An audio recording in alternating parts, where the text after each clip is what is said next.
Yes, hello, good evening, everybody out there. How are you this evening? This is Dr. Solomon, and this is another session of Your Health Today with Dr. Solomon. We're going to start with few concerns first, some of the questions that has been sent to me to be answered. First, let me start with saying happy Ramadan for everybody out there who's fasting today. And I have this lady saying that she had a 6 month old baby that has been twitching, every night and every couple of hours or so, the baby is twitching.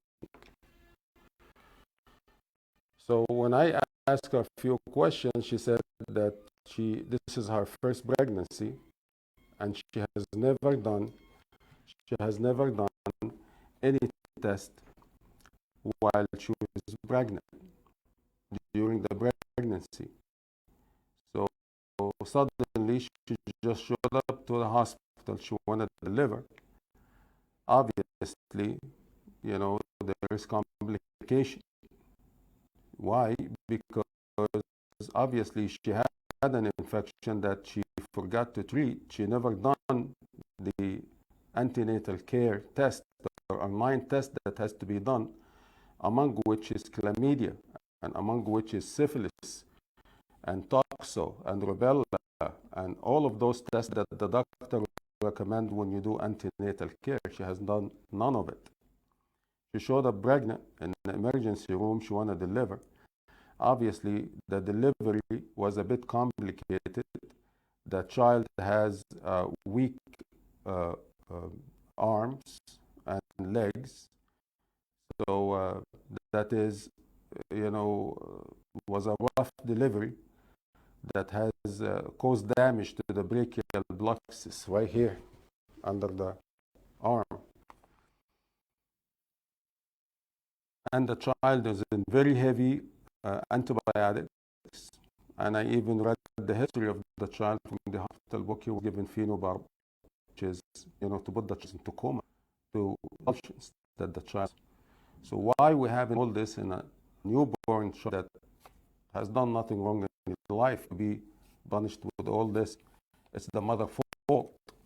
So she should have had done all the antenatal care tests that as of her, most of us ignore. The problem will solve themselves on their own. It does not work like that, especially when pregnant.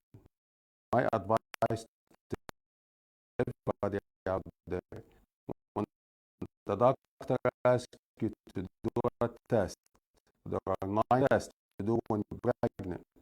Please do the test so the child does not suffer the consequence later on. So this is number one. Also getting a lot of questions, be able to take calls, so I will turn my ringer off. Okay. Another child, also another question, a child of, a child at the age of 6 months, the doctor said he has a tongue tight meaning tied to the mouth with a lot of thin membrane. And according, I'm quite sure the doctor who said that, but they call anybody in a doctor who professional. So that doctor said he has a tongue tied. Now today the child is years old and still have difficulties. He's so advanced than him. As a mother to look at the child had asphyxia, acute asphyxia, was known to the child, and as a suboxygen was to the brain, he suffered a bit of, as a result, he cannot talk. If you just read your book, you know, those if you just you see the or the mother, that is you, that was some kind of image happening at those moments. It doesn't must have oxygen, and when you get asphyxiated, the brain will have some sort of damage. As dies slow and talk. About 4 days, he took some drips, he actually took some injections too. Yes. Then they prescribed some medications, which we took home. Yes. Some were for malaria treatment, antibiotics, Yes. and others. Yes. But it's been like almost a week, and he's still on the medication, but he's still having constant temperature, Right. rise. So that's why we decided to come to you to see Okay. if we could identify a different problem. Okay. Thank you. Yeah. Well, I get the messages here that the audio quality is on the live is not very good. Maybe Mr. Bola can do something about it. I appreciate if you can improve the audio quality. Maybe my mic is not put on right. I don't know. So anyhow, let's discuss this case now.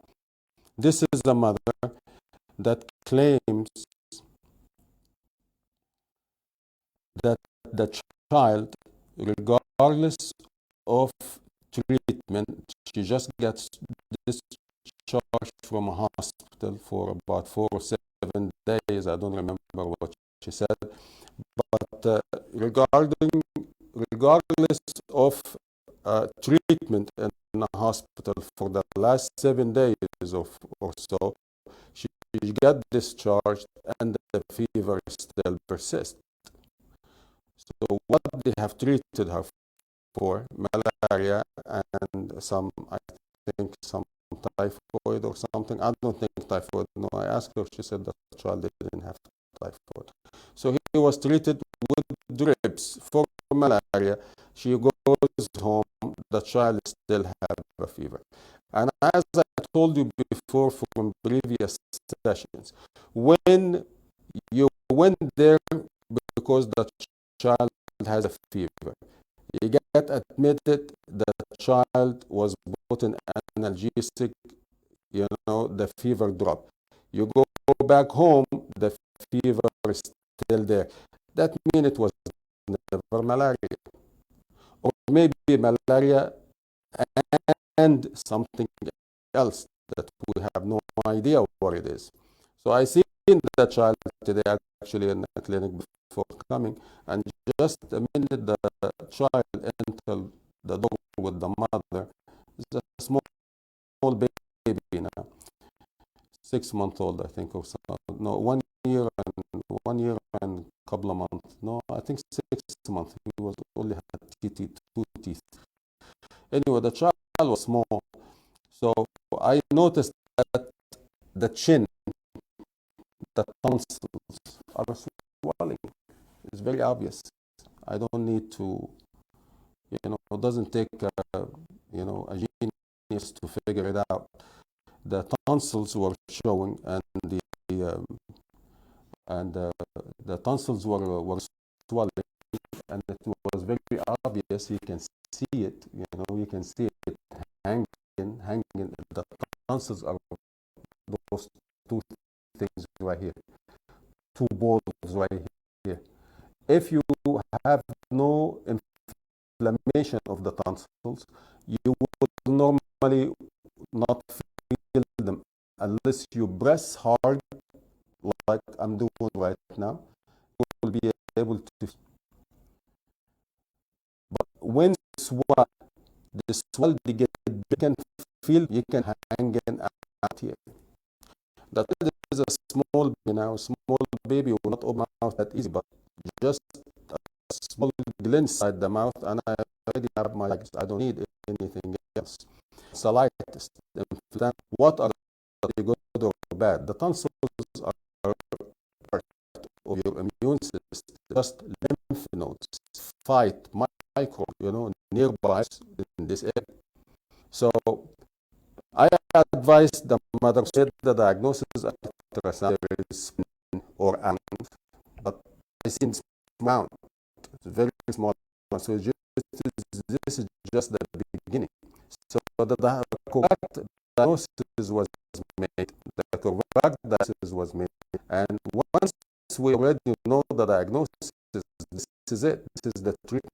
It's very easy to do once we know causing the fever.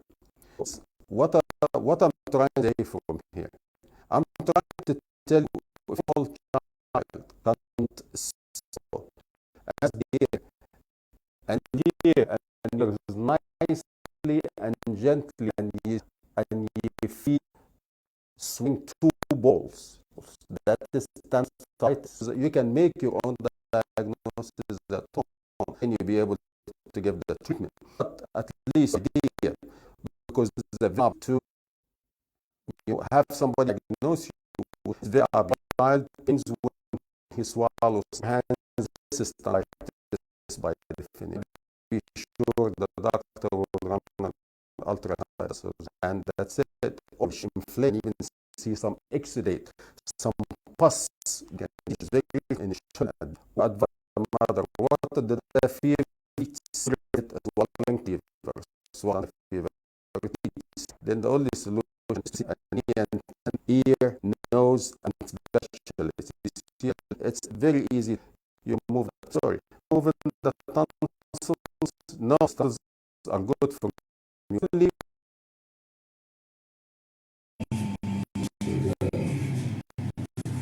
Then you have this now.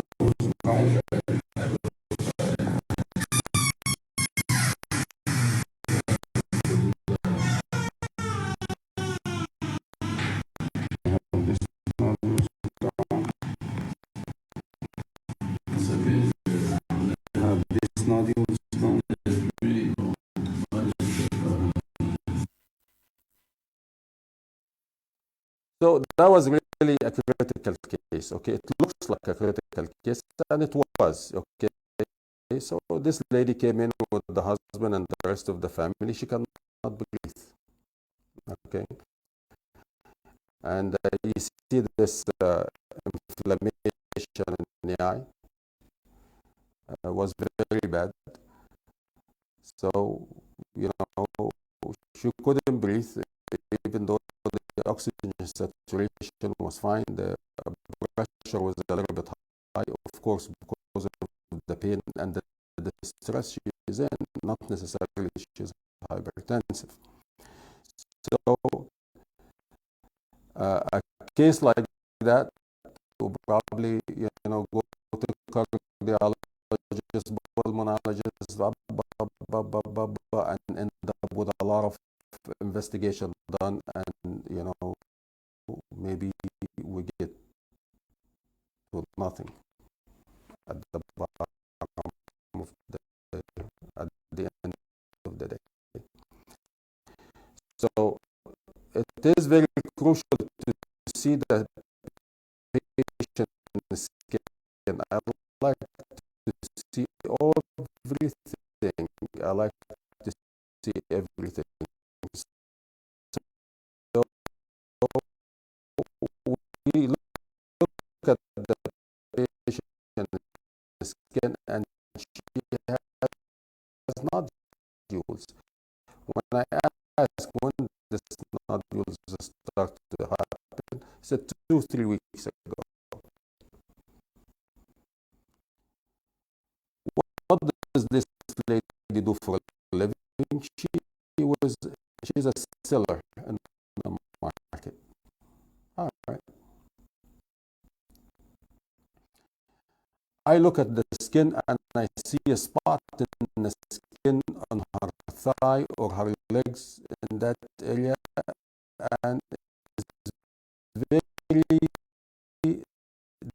distinct and is very characteristic of some disease that we have been facing before in our, during our practice. It's called Lyme disease. The, the,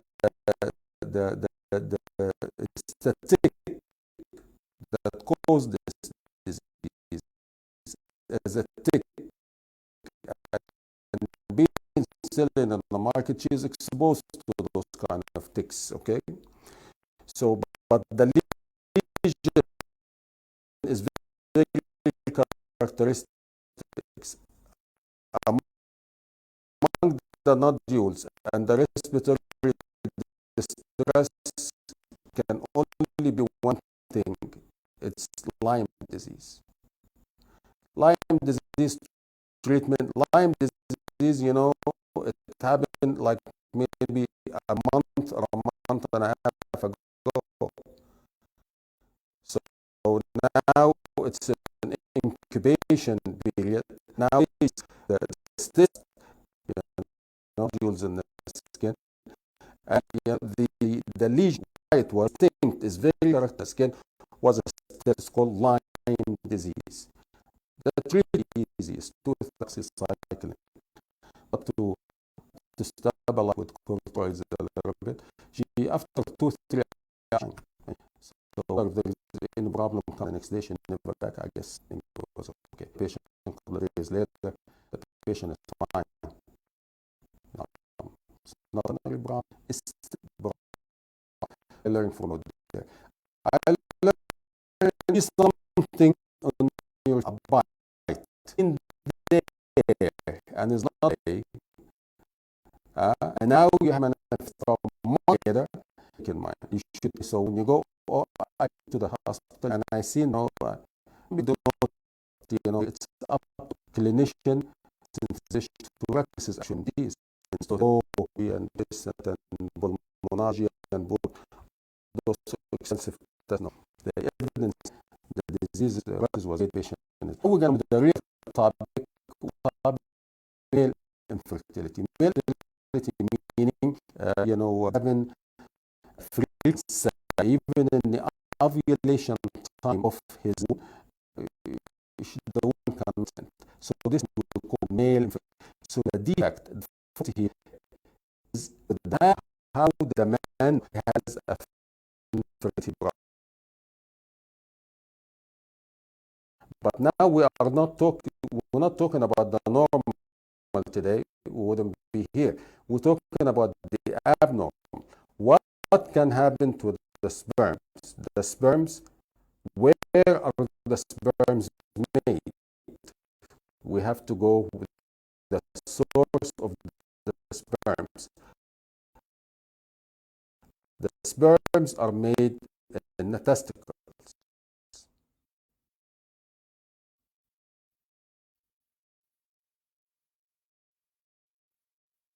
So if something happened to those testicles, then the sperm production will be affected. What else does the testicles make? The testicles make something called testosterone. It's a hormone. It's the male hormone. What is the function of the testosterone? Testosterone is very important. When we're talking about sex, we're talking about sexual desire. So testosterone is the one that is responsible for the sexual desire. You seeing, hearing, touching a woman, you get the desire to have, you know, intercourse. That is the responsibility of testosterone. So testosterone coming from the testes. The sperms also coming from the testes. So there are two things coming from the testes, the sperms and testosterone. Now, what if the testes, for some reason, get smaller? There are cells, there are units that build and make this testosterone and sperms. If the testes get smaller, that means I'm losing tissues that are making testosterone and sperms. So as a result, if I have 1,000 units making me testosterone and sperms, and now have been reduced to 200 units instead of 1,000 units, obviously my production will also be reduced by 75% or so. So instead of making my 20 or 30 million, I'm only making 5 million because I don't have the capacity to make more. Now, this is what we call in medicine hypogonadism, meaning that testicles became smaller. Now, the question would be, the next question would be, now, when did you see your testes became smaller? In this, have you already puberty? Had hair in your male distribution hair? You know what I'm distribution hair, meaning the hair that a man is supposed to have. If have already those the hair in your body, we call it the secondary characteristic of a man, in not there before. Problem has happened. That is what acquired problem. Sometime the tested were absolutely fine, and the evidence that you hear in case and you have male hair distribution and under the arm, the characteristic, the action of the hormone is normal. It's there. But something happened during your course of life. You did something had happened that caused the testes now to become smaller. Testes and sperms became half or quarter capacity. As a result, we do a normal action of testosterone. What can happen? Let me first be what can happen. Let's look for problem happening with the testes. First, small problem made of hair, and if you add the secondary, maybe that because when you are fetus is closer to literally descend and they go down bottom. Why do go down in the scrotum? Because the scrotum body isn't. The reason there is just 1 degree difference between the quadriceps body make the sperm testosterone coming from the same place the sperms are coming from. What else I should look for? I should look for decreased sexual desire. I am no longer interested in a woman, but before I was very much interested. Now I have lost interest. What else I should look for? Big breasts. The breasts start to be big, like a female. And I remember I shared with you a video before where that young man has stress because he had lost his testes. And let me remind you with his sad story. He has taken an injection somewhere in the quarter. And after this, he had pain in the testicles. They gave him the injection for many days. And after this, the testicles start to become hard and disappear. So what is this injection? Most likely is steroids, high dose of steroids that he was given every day, and that killed his testes. And the pain. So he has nothing to worry about. So what else can testosterone do for me? If it's lost, then I will have body mass loss. The muscles are weak. I have weakness. Not only women get menopause, men also get menopause. And why? Because they will also have the osteoporosis. Osteoporosis meaning the bones become weak and easily cracked. As women also, like women get the hot flashes, men also get the high flashes because of lack of testosterone. So what is the relationship between the two? Osteoporosis in men and osteoporosis in women is the same thing. Why? Because testosterone, this is the mother molecule.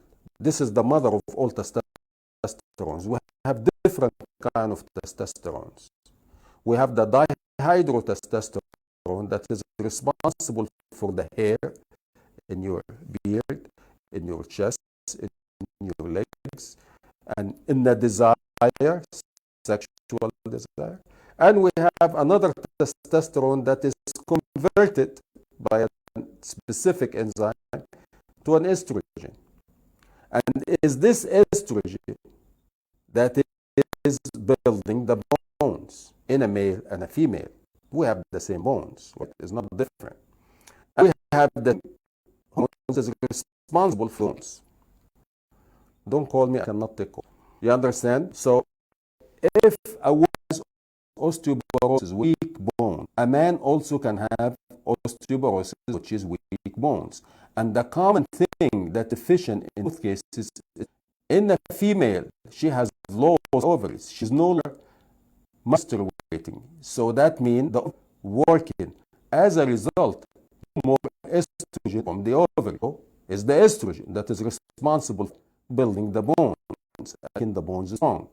By them talking, and low testes, this is the testosterone that is by another enzyme converted into estrogen, responsible for strong muscles. This now, both of them will get osteoporosis because of the same deficiency, which is estrogen. For the woman, is coming from the ovaries. In the man, is coming from the testicles, but there is processing called aromatase activity. They don't have to worry about the fancy names. The testosterone has to be converted into a to make them strong. So this, for those people with a small testicles, we're only about, we're not talking about desire. We're not only about the lack of style, hair growth in a face or in a specific area that you all know. We talk also something that weak bone can fall and break an arm, break a leg. So this is something or testosterone. We see those guys with the big, and they show that they shouldn't. Because when we make the big and the bones, you see them, big ones. But the side application doing such a thing, that physiology behind. What there? I shoot telling the testes. He telling the testes, listen, stop working. You don't need to work anymore because I'm taking testosterone from outside. The testes follow the rule that says use it or lose it. Okay, if I'm not using testosterone, then mine as well shut down. Why? Because my function in life is to produce you testosterone. You already have testosterone in your blood, so why would I produce anymore?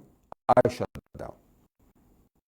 So now, when the test is shut down and no longer producing testosterone, the sperm production also can decrease.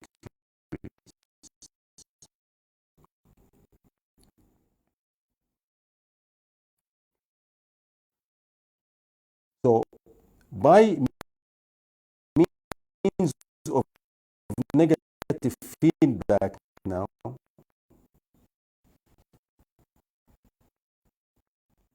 if my testosterone is low, I'm going to get stimulation from the brain, which is the LH, FSH, which is the luteinizing hormone, and the follicular stimulating hormone will be high because they don't understand. They don't understand what is going on. So if I have a patient that has low testosterone, low sperm production, and high LH, FSH, that's by definition something called primary hypogonadism. The problem is in the testicle itself. If I do the hormonal test and everything is low, LH is low, FSH is low, testosterone is low, sperms are low, that is a secondary problem coming from the brain. So let me learn a lesson from the bodybuilders who shoot to get big muscles. Is that your expense of your sperm and fertility? Is at the sperm, is at the expense of your sexual power. Initially, you will, oh wow, you will be like a horse. But later on, if you continue, then you will have hypogonadism. Why am I saying that? So I have to be careful when I use testosterone. I can only use the normal level. I cannot go normal level.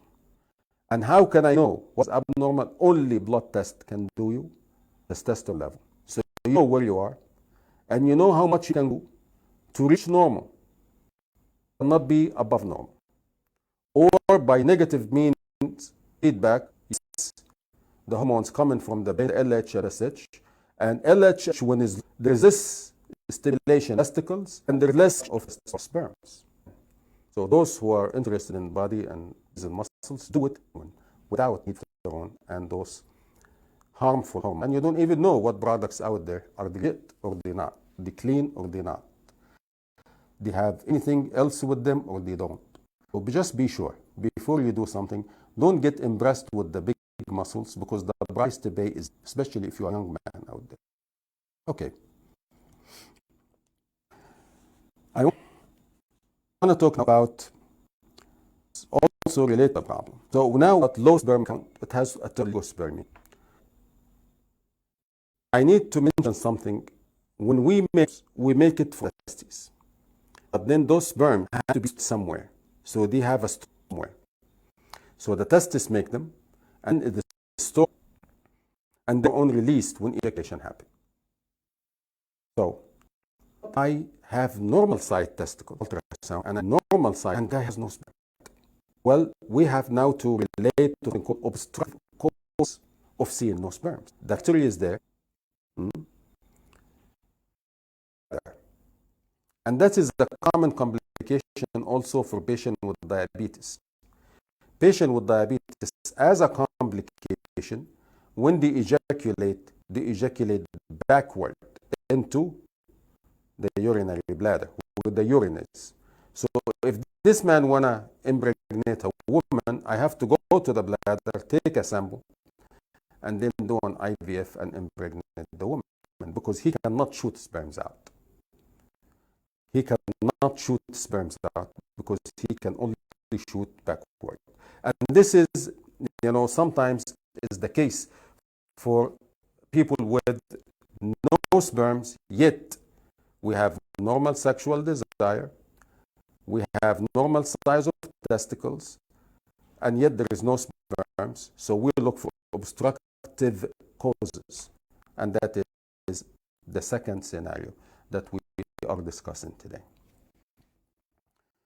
Now the third scenario, what can go up wrong in the brain that can cause small testicles, which we call in medical terms secondary hypogonadism. Hypogonadism means small testicles. What can be wrong in the brain that can cause small testicles? We told you a minute ago that there is two hormones, luteinizing hormone and follicular stimulating hormone, abbreviated as LH, FSH, that are responsible for stimulating those gonads, those testicles. If those two hormones for some reason become less, then we have less stimulation on the testicles and it becomes small. So what is this? What can make these two hormones? What is the most common thing that can make those two hormones, LH and FSH, smaller in concentration? Well, the most common reason is prolactin, another hormone called prolactin. If prolactin is high,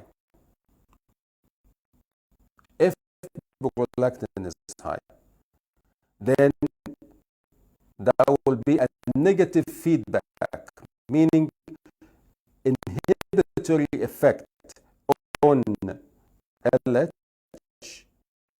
on FSH that are coming from the brain. As a result of that decrease LH, FSH, we have a decreased testosterone and sperm production. So this is a secondary. So why would I have a prolactin increase? Prolactin increase signify a small tumor called adenoma, okay, in the pituitary. When it becomes so big, and I told you before about a case that I have seen a couple of months ago or so, the patient, a young male, cannot, his eye is severe headache and his eye is protruding out. That's how he feels. So that is a prolactinoma, an adenoma. It's a small tumor that presses in the pituitary gland, and this pituitary gland is a very close association with the optic nerve that feeds to the eye. So he will feel the pressure on the eye. So that's a very easy diagnosis. What we do is a very small tablet that you take one day, you skip one day, you take, will shrink nothing. So that's the second most common. Back increase, woman's easy, you can yourself at, you can squeeze the breast and comes the possibility of hyperprolactin. Then is measured, we see how it is. We have two kinds of tumor. We have microadenoma, we have a big tumor, and the other thing is which by hyperprolactin level in the lab. In the lab, that has potential, and it's a lot.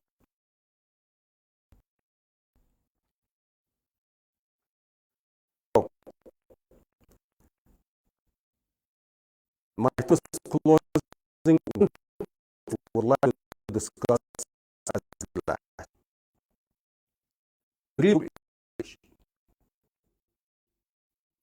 Tell you about ejaculation. Ejaculation is learned behavior. Is a learned behavior that is something learned. Premature means fast. Right? Few seconds, either immediate, at after benefit. That is what coaches. Also, how to ejaculate. If I have to ejaculate, I need to mean ejaculate fast. Why did I have to ejaculate fast? During adolescence, the intercourse with somebody who is not your wife, you will not see. So you notice what you after another, now very firm behavior because of think something, or you actually maybe to as far now it's a half years let one learn. Well, this is being with different males, so now he feels like he's entering a competition, which not supposed to be like that. In a normal steady relationship, marriage relationship, a man should understand the wife, and a wife should understand the man. That comes with problems. A man sometimes comes with sexual problems. The wife should understand. I'm not saying that the wife is free. Some wives have a lot of sexual problems that we'll discuss maybe at different sessions or so. But now let's focus on the man. If the wife understands the male problem, the wife should not put the man down. Oh, you did this. Oh, you did this. I'm not happy. No. As long as we understand what is the problem, and as long as we know that fast ejaculation is a learned behavior, we can unlearn it together. Thank you, and have a beautiful evening. I already see that I'm already 2 minutes past the time. I will see you next Saturday. Please stay tuned. If you hear this session, share and like to your friends so we can all benefit out there. Thank you very much, and have a blessed day, and happy Ramadan to all the Muslims fasting out there. Thank you very much.